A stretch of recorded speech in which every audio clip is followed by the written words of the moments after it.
Bonjour à tous, merci d'être présents pour cette troisième rencontre citoyenne internationale à Vierzon. Nous sommes au centre des congrès de Vierzon le dimanche 1er février 2026 et aujourd'hui je suis avec Xavier Collet qui représente l'association Aventurine. Bonjour Xavier. Bonjour Nicolas, eh bien je suis tout à fait flatté que tu aies trouvé un intérêt à m'interviewer, puisqu'effectivement, comme tu dis, je suis président de l'association Aventurine, qui est installée dans le Loiret depuis, alors qui a été fondée en 2022, mais on est un collectif au départ qui s'est engagé contre le pass sanitaire, et puis après qui s'est battu contre la suspension des soignants. Voilà. Donc c'est un travail qui nous a pris beaucoup de temps, qui nous a engagés, qui est un combat aussi, j'insiste là-dessus, sur la défense de nos libertés individuelles, face à justement des atteintes qui me paraissent et qui nous paraissent à tous incompatibles avec la Constitution. Quoi qu'en ait dit le Conseil constitutionnel d'ailleurs. Bien sûr. Hein. Est-ce que durant le Covid d'ailleurs tu as été touché par la suspension comment tu l'as vécu cette période Covid en matière d'atteinte aux libertés justement? Voilà. Alors j'ai quand même de la chance parce que j'ai pas été suspendu. Je l'ai vécu comme un peu l'ont vécu tous les Français qui ne sont pas soignants, puisque j'ai été exclu d'une vie sociale. J'ai dû accepter plus ou moins les mesures de confinement. Hein. Donc professionnellement, ça suppose aussi une réorganisation de son activité avec le télétravail. Je suis enseignant et j'ai fait un constat quand même. À partir des confinements, on a fait des cours à distance, des cours pour lesquels on devait faire l'appel tous les 10 minutes pour vérifier que nos étudiants étaient bien derrière leur ordinateur. Et alors là, je vais pas être gentil avec l'éducation nationale, je m'engage un petit peu. Je considère que ça a été délétère pour cette année scolaire. Et j'ai pu repérer également, j'ai pu remarquer une baisse depuis le Covid du niveau général de nos élèves. Je trouve ça dommage, très dommage. Alors justement, étant donné que tu es enseignant, tu as remarqué que l'instruction en famille a explosé à cette période. Jusqu'à 70 000 familles, dans mes souvenirs, ont Mmh. euh, fonctionné de cette manière-là et qu'aujourd'hui, cette IEF est Mhm. en danger Mhm. pour des raisons dites de séparatisme, entre autres. Oui. Quel est ton regard, toi, en tant qu'enseignant, avec ton regard critique sur l'éducation nationale, sur le danger de l'IEF et sur le niveau général actuel? Alors, l'instruction en famille n'existe plus, puisque désormais elle est interdite, sous prétexte du risque de séparatisme, qu'on peut comprendre d'une certaine manière, effectivement, mais est-ce que On c'est... l'a autorisé avec des contraintes Ouais, extrêmes, donc c'est comme si elle était quasiment interdite, quoi. voilà, faut vraiment pour prendre des cours du CNED, faut vraiment avoir un handicap qui est reconnu, et ça c'est vraiment très très difficile. Eh bien, la liberté d'éducation, pour moi, c'est aussi d'une certaine façon la liberté de pouvoir éduquer ses propres enfants, leur donner des cours. Le terme éducation nationale ne me convient pas parce que je considère que les premiers éducateurs, ce sont les parents. Ça doit toujours être les parents.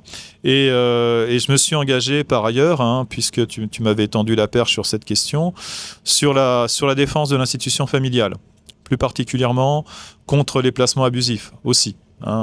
Donc là, on a eu des mesures qui ont été mises en place autour du Covid. Aujourd'hui, l'obligation scolaire, ça appartient à la maternelle. Et la formation, c'est jusqu'à 18 ans. Donc voilà. Avant, c'était 16-16 ans. C'est passé à 3-18 ans. Et pendant la période du Covid, la période du confinement, justement, on a dit... Je dis on, je pourrais être beaucoup plus précis, mais je fais attention à ce que je dis, puisque voilà. Donc il y a eu des tracts dont je parle sur un site que j'anime, qui ont été distribués et qui précisaient qu'effectivement, un enfant qui est confiné est un enfant qui est potentiellement victime d'abus familiaux. à l'institution familiale. C'est possible, de toute façon, ça c'est vrai. Hein. Mais l'institution familiale a été plus largement présentée comme une institution au sein de laquelle des abus sur mineurs étaient réalisés. Et moi, ça me pose problème. Parce que l'institution familiale, c'est le lieu où on reçoit de l'amour, le lieu où on grandit, le lieu où on devient un jeune adulte. C'est pas l'école de faire le travail. Hein, donc, est-ce qu'on est plus en danger quand on est à l'école que quand on est au sein de sa famille ? C'est la paille et la poutre, comme on dit. Hein, donc, les écoles sont un lieu où on devrait étudier en toute sérénité. Voilà, en toute sérénité, sans danger, dans un milieu protecteur. C'est pas forcément le cas. On parle beaucoup de harcèlement scolaire. Je crois que tu t'intéresses aussi à la question aussi. Hein. Donc voilà. On a vu dernièrement dans l'actualité des jeunes qui se suicidaient. Et on a lancé des campagnes contre le harcèlement. Est-ce qu'on a été capable pour autant de résoudre le problème ? Je ne pense pas. Hein. On s'éloigne un petit peu de la problématique d'Aventurine, mais c'est vrai que... Il y a aussi la question de l'atteinte aux libertés que vous dénoncez à travers l'association. Et j'aimerais savoir aujourd'hui, en ce 1er février 2026, donc 4 ans après la création d'Aventurine, déjà un petit bilan de l'association, de ses actions, de ses retours et les projets pour cette année justement. Voilà. Alors les projets pour cette année, on va en discuter dans notre CA, mais je vais commencer par la fin, hein, effectivement. On va être sur la lancée de nos 4 ans d'existence, c'est-à-dire qu'on fait venir des médecins, on fait venir d'anciens soignants qui étaient suspendus. On est à l'écoute des témoignages, et ça c'est important. On veut faire connaître leur combat. Parce que ces soignants pour lesquels nous nous sommes engagés, on les a applaudis à une certaine époque. On ne pouvait pas sortir de chez nous, mais on utilisait les casseroles à bon escient pour leur rendre honneur. C'est des gens qui étaient sur le terrain, qui l'ont quelquefois payé de leur vie, dans une situation qui était très très difficile. C'est des gens qui étaient particulièrement méritants et malheureusement c'est des gens qui ont été suspendus et je voudrais également porter hommage aux soignants en Martinique et en Guadeloupe. Qui ont été les premiers d'ailleurs à combattre ardemment. Ouais. Juste une petite parenthèse, mais pour avoir été aussi spectateur de la situation, on s'est demandé à l'époque si le salut ne viendrait pas des Dom-Tom, parce oui. qu'ils ont été vaillants jusqu'à s'attaquer symboliquement au préfet et à faire comprendre qu'il ne se soumettrait pas. Et en métropole, on s'est beaucoup interrogé sur finalement une certaine influence des Dom-Tom qui sont souvent mis à l'écart, sauf pour des raisons électorales, et qui sont les oubliés de la France. Ouais. Et là, c'est vrai que ça a commencé par eux, pour ensuite dévier. Il y a eu aussi en Corse où il y a eu quelques... Tout à fait. Voilà, donc on a tendance à rester sur l'hexagone, mais on voit que autour, il se passe des choses aussi. Ils ont été courageux. Oui. Donc nos ultramarins ont été solidaires jusqu'au bout. Et ils ont été tellement solidaires que les autorités se sont dit, si on suspendait tous ceux qui se sont manifestés, eh bien, nos hôpitaux seraient vides. Et c'est voilà. Et donc, c'est la difficulté. Mais la technocratie et l'intelligence artificielle ne peuvent pas tout faire. Tout à fait. Mais on a rajouté l'outrage sur le territoire métropolitain, puisque non seulement ils étaient suspendus, mais ils étaient considérés comme des lâches et des traîtres qui abandonnaient leurs patients. Et ça a été très très très difficile à vivre.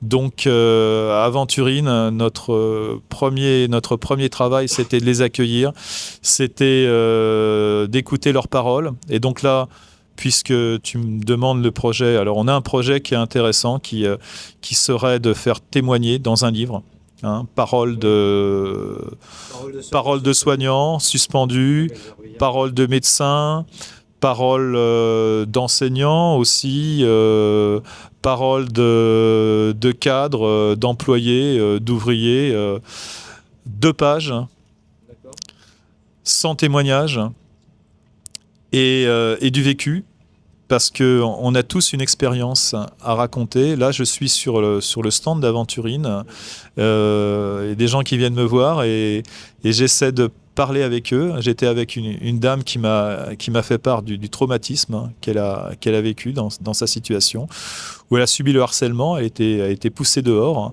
et elle n'a pas eu la ressource, on va dire, morale, psychologique, d'aller au prud'homme.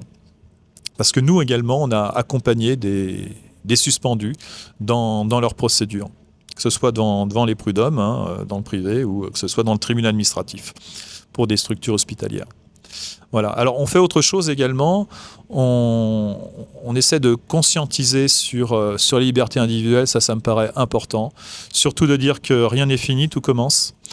Et que tout simplement, quand on nous enlève, quand on commence à détricoter une maille des libertés, les autres partent en même temps. Donc, on est sur un terrain qui est très, très glissant. On veut restaurer l'état de droit. Et ça, c'est sur nous qu'il faudra compter. Et pas sur nos représentants, ni sur la Macronie. Car, alors on le dit, on peut le dire, le problème n'est pas franco-français, ça a existé dans d'autres pays. On a un espoir aujourd'hui à l'Ouest, puisqu'on voudrait avoir nous aussi un ministre de la Santé qui s'appelle Robert Kennedy, et qui demande des comptes à ceux qui ont maltraité leur peuple. Voilà, qui demandent des comptes. Et ça se traduit par du pénal, ça se traduit par du civil. Ceux qui... une forme on va dire, de procès de Nuremberg 2.0. D'une certaine façon. Et on en profite au passage, et merci de parler de cette situation-là. Et ce week-end, on a beaucoup évoqué Rainer Fulmich, Voilà. Qui est emprisonné depuis 3 ans. Mm. J'ai aussi envie d'avoir une pensée personnelle pour mon amie Christine Coton, qui est une lanceuse d'alerte, qui vient de sortir un rapport à l'heure où nous parlons, qui fait 432 pages, concernant les essais cliniques, concernant justement les protocoles qui sont censés être nécessaires dans le cadre de la préparation d'un vaccin. Et elle le dit, un véritable vaccin nécessite 10 à 15 ans d'études, de préparation, d'analyse, d'essais cliniques, sur les doubles aveugles, etc. Donc c'est très technique, mais elle l'écrit de manière limpide.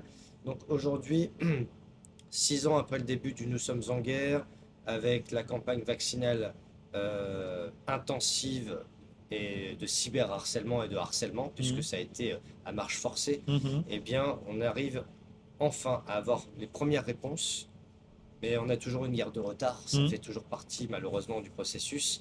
Donc Aventurine, ainsi que toutes les associations aujourd'hui, sont réunies ce week-end. Et en tant que journaliste, c'est aussi une fierté d'être avec vous, puisque pour la première fois depuis la création de ces rencontres citoyennes, les médias indépendants, les associations, les victimes, mais aussi les services juridiques, avec les avocats qui sont présents, une cohésion est en train de se former. Voilà. Et donc, on va dire qu'on met nos égos de côté, on met nos parcours en stand-by, en suspens, pour aller tous dans le même sens, c'est-à-dire dans l'intérêt des victimes, dans l'intérêt général, et surtout pour les questions qui n'ont pas encore de réponse. Voilà. Et on voit aussi des médecins circuler, des énergéticiens, des magnétiseurs. Donc il y a vraiment une grande communauté qui se met en place. Donc merci à Aventurine de participer à cette réalisation. Merci de m'avoir accordé la parole. Avec grand plaisir. Merci Xavier. Je ne suis pas sûr que Le Monde ou Libération viennent me voir. Écoutez, au moins Nicolas Bouvier sera là, Nexus, Kate, Stéphanie Reynaud, voilà. Les médias Colibri feront le travail, et puis ensuite, eh bien, ce sera au peuple de prendre le relais. Voilà. Et oui, en espérant une évolution à l'américaine en France. Et alors un petit message également, il y a les élections municipales bientôt. N'hésitez pas à vous engager, et pour les présidentielles, ne faites surtout pas de bêtises. Merci Xavier. Merci à toi Nicolas.